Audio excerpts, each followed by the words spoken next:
Have you ever looked at someone succeeding, maybe at work, in your social circle, or even online, and thought to yourself, how? I know I'm more skilled than them. I'm smarter. I work harder.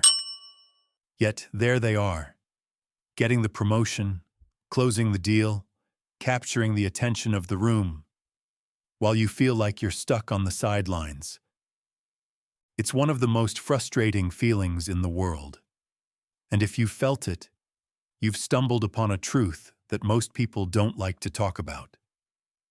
The world doesn't always reward the most talented person. It doesn't automatically defer to the most brilliant mind. More often than not, the world rewards the most certain person.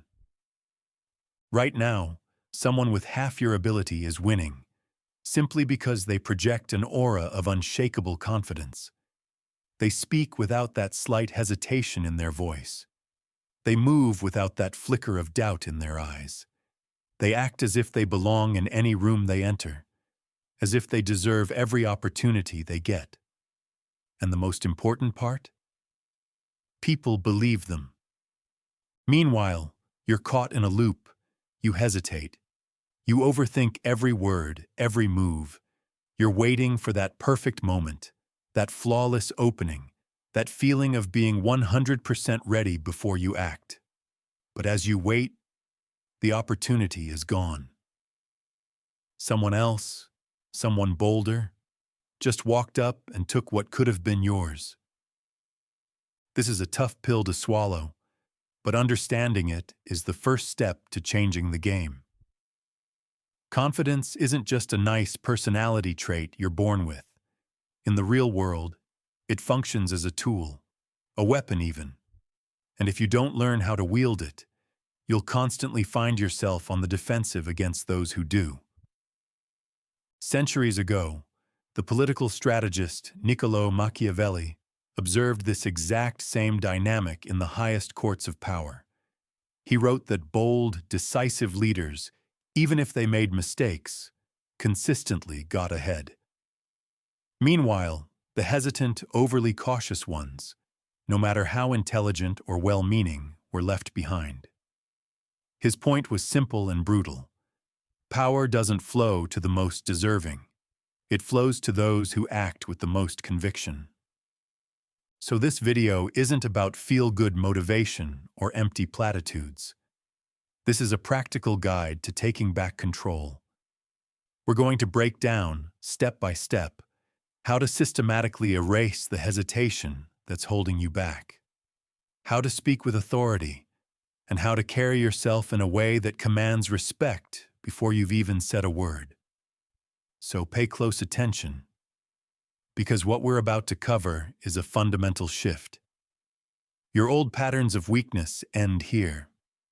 First, you have to understand where this hesitation comes from. You weren't born this way. No child is born overthinking or apologizing for their existence. This is learned behavior. It was programmed into you, layer by layer, through years of repetition and conditioning. You were trained to follow rules, to seek approval, to raise your hand and ask, "Is this okay?" You were rewarded for being obedient and easy to manage.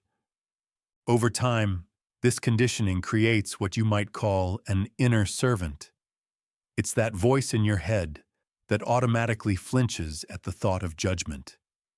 It's the part of you that tells you to wait for permission, to apologize before you speak, to make yourself smaller so you don't bother anyone. Let's be clear. That voice is not the real you. It's the echo of past programming. And if you don't consciously decide to override it, it will keep you trapped in a cycle of submission for the rest of your life. A figure like Machiavelli didn't operate from that place. He didn't whisper suggestions. He gave direct counsel. He didn't wait for others to catch up to his thinking. He acted and let the world react to him. He understood a core principle of power. Those who ask for it, by the very act of asking, prove they don't deserve it. So, your transformation begins with a simple but powerful technique. inversion. It means that every time you feel the pull of that old programming, you do the exact opposite. Every time you feel the urge to shrink back in a social setting, you consciously expand. Plant your feet, pull your shoulders back, and take up a little more physical space. Every time you feel the need to over-explain yourself or justify your opinion, you pause. You say what you mean and let it hang in the air. Every time you catch yourself about to offer a needless apology, you make direct eye contact instead. This is critical because true, unshakable confidence doesn't come from waiting until you feel ready. It comes from taking actions that your inner servant would find terrifying. You start building a new identity through your physical actions. You start walking with more purpose, a little more deliberately. You stop the constant, approval-seeking nodding when someone else is talking. You train yourself to stop softening your tone at the end of a sentence, which makes a statement sound like a question. You begin to speak as if your words are decisions, not suggestions up for debate. This isn't about faking it. It's about forging a new identity through deliberate action. You are defying the old you, the you that was programmed to serve and seek approval. And this leads us to the first rule you must adopt. If a thought, a habit, or even a person in your life makes you feel small and hesitant, you have to eliminate its influence. If a thought of self-doubt enters your mind, you confront it. You ask, is this actually true, or is this just the old programming talking? If a habit makes you feel weak, like endlessly scrolling through social media comparing yourself to others, you cut it out. If a person consistently makes you feel like you have to apologize for who you are, you limit their access to you. The world will constantly tell you to just be kind, polite, and nice. But let's look at this through a Machiavellian lens. There's a difference between being a genuinely good person and being a nice person. Nice people, who are driven by a need to be liked, often become tools. They get used for their time and energy, and then they get discarded or overlooked when important decisions are being made. Powerful, respected individuals aren't focused on being nice. They are focused on being effective. They are precise, measured, controlled, and strategic. And that level of control starts by refusing to indulge that little voice inside you that is still begging for external validation. You don't need anyone's permission to take up space. You don't need their validation to trust your own judgment. You only need one thing: the willingness to be respected more than you are liked. Once you stop fearing the judgment of your old self, the one who just wanted to please everyone, the leader inside you finally has room to breathe. So you've started the work. You're recognizing that inner voice of hesitation, and you're consciously choosing to act against it. But mastering your own actions is only half the battle. The next layer is mastering how the world perceives you, and that often happens before you say a single word. Truly powerful individuals don't need to announce their arrival. Their presence does the work for them. Think about it. It's not about having the loudest voice or the flashiest clothes. It's a shift in the atmosphere, a change in the energy of the room that happens the moment they walk in. This is the art of owning a room, not because someone told you that you do, but because you behave as if it was always yours. Machiavelli saw this in the royal courts of his time. The person with the most influence wasn't always the king on the throne. Sometimes it was the quiet advisor in the corner, the one who rarely spoke. But when he did, the entire court went silent and leaned in to listen. This is where we uncover a massive misunderstanding about dominance. You think talking makes you powerful. It usually doesn't. Constant talking makes you predictable. It reveals your hand. You're trying to fill the space, which signals that you're uncomfortable with silence. The quiet man, the observant one, is the real variable in the room. He's the threat because nobody knows exactly what he's thinking, what he's planning, or how he perceives the situation. So from now on, when you walk into a room, your first job is not to talk, it's to observe. Don't immediately scan for a friendly face or look for someone's approval. Just take a moment. Absorb the environment. Let the other people rush to prove themselves, to fill the silence with nervous chatter. While they are performing, you are calculating. Your posture and your movement speak long before your mouth does. Most people move through the world with a sense of hurriedness. They walk fast, they talk fast, they fidget. Why? Because deep down, they feel like they're trying to keep up. They're operating under someone else's clock, still living under the shadow of someone else's judgment. You need to do the opposite. Slow down.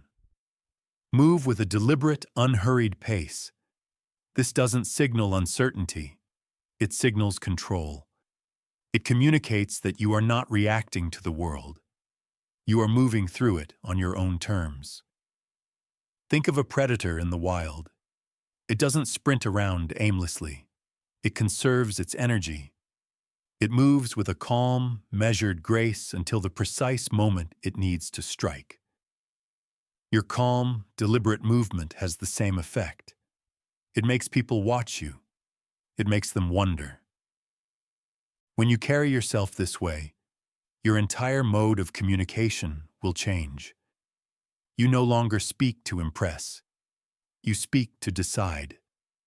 Every sentence you utter should feel like it has weight, like it's a conclusion, not an opening bid in a negotiation.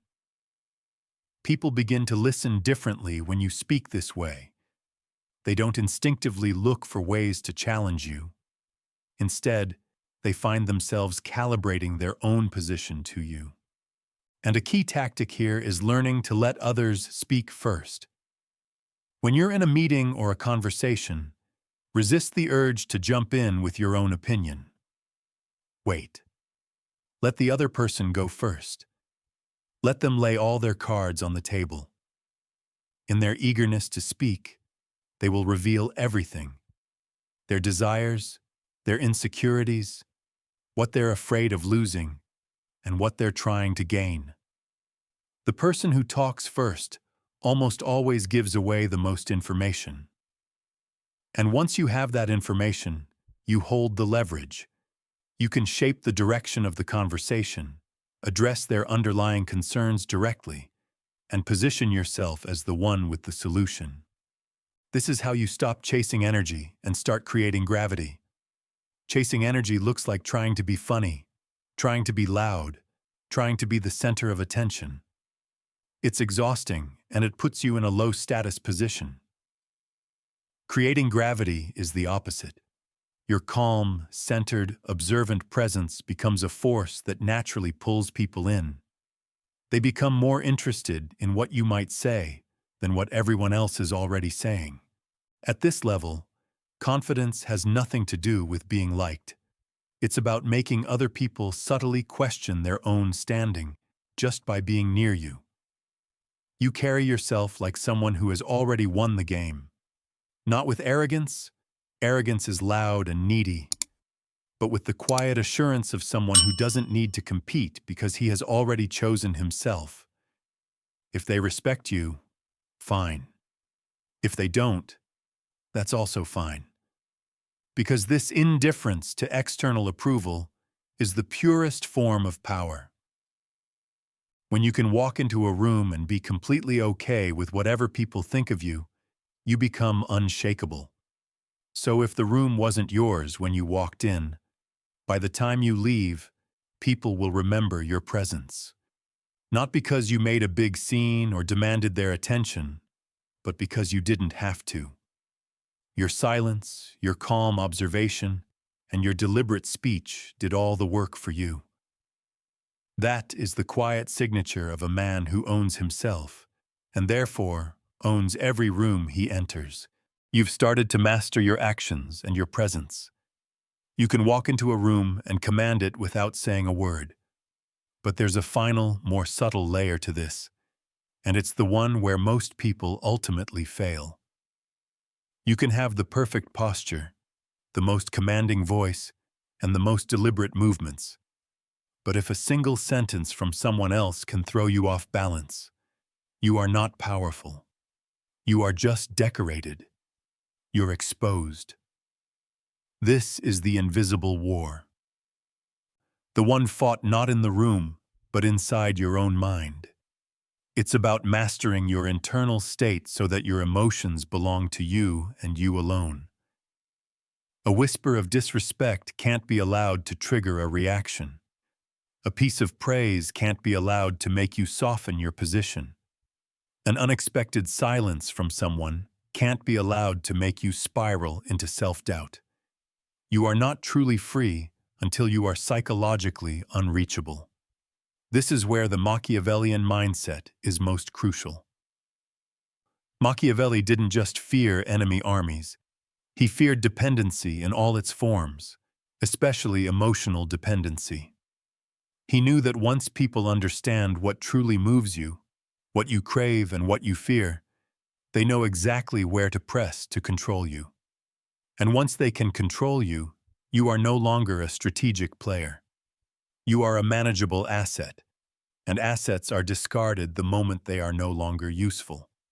So, here is the final transformation. You stop being the person who reacts, and you become the person who calculates. Let's make this practical. Someone insults you or makes a passive-aggressive comment. The old programming screams at you to defend yourself, to explain why they're wrong, to show them you're hurt. You will do none of that. Instead, you go silent. You observe them, and you analyze. You treat their insult like data. What are they trying to achieve with this comment?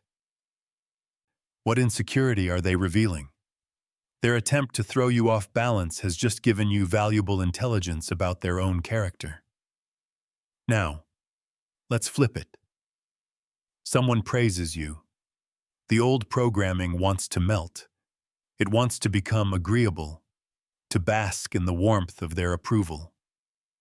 Again, you resist. You accept the compliment gracefully, but internally, you analyze. Why this compliment right now? What do they want? Is this genuine admiration or a strategic move to lower your guard? You appreciate the words, but you don't let them change your course. And the most powerful test, someone ignores you or gives you the silent treatment. The old you would panic. You'd feel the sting of rejection and rush to close the gap, to figure out what you did wrong. The new you becomes even stiller. Your mind is not a public space where others can stir up drama. It is a fortress, and you are the gatekeeper. You meet their silence with your own calm, controlled silence, turning what they meant as a weapon against you into your own territory of strength. This is what it means to be psychologically unreachable. It's not about being an emotionless robot. You will still feel anger, you will feel joy, you will feel doubt. The difference is, you no longer act on those feelings impulsively. You feel everything, but you act on nothing unless it serves your ultimate objective. Most people are walking around with their emotional blueprint wide open for anyone to see. Tell them they aren't good enough, and they'll work twice as hard to prove you wrong. Tell them they're brilliant, and they'll chase your approval endlessly. This isn't a personality. It's a program. And until you rewrite that code, you will always be a pawn in someone else's game. So how do you rewrite the code? First, you kill the need to be understood. This is the root virus. That deep desire to have people get you, to have them see your intentions and validate your perspective, it is the primary source of your vulnerability. Let it go. You don't exist to have your soul x-rayed and approved by a committee. You exist to move through the world with purpose. Let your actions and your results be your only explanation. Second, you kill the fear of rejection.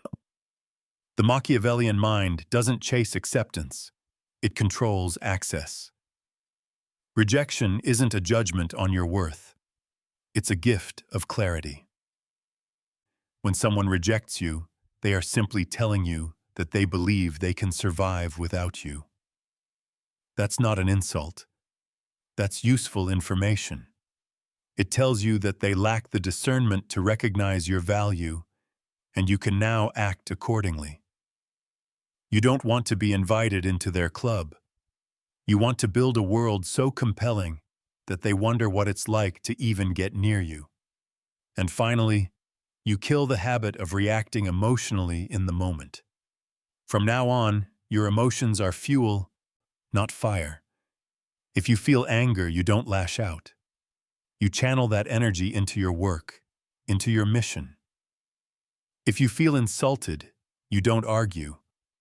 You use it as leverage, remembering who revealed their hand. If you feel doubted, you don't explain. You meet it with silence and let your success become an undeniable fact later on. This is how a truly powerful identity is forged. It's not in the clothes you wear or the car you drive. It's in your unshakable core. The people around you will test you. It's human nature. They will praise you, provoke you, and ignore you to see if they can get a reaction. But when they realize that nothing works, that you remain calm, calculated, and centered through it all, they stop trying to manipulate you, and they start to fear you, just a little. Not because you're a threat, but because they realize you are the one person they absolutely cannot move. This is the final transformation. Not posture, not speech, but identity. You are no longer shaped by the people in the room. You are the one who shapes the room. You don't need to be understood. You don't need to be accepted. You don't need anything from anyone, because you no longer belong to anyone. And that is what makes you and your legend untouchable.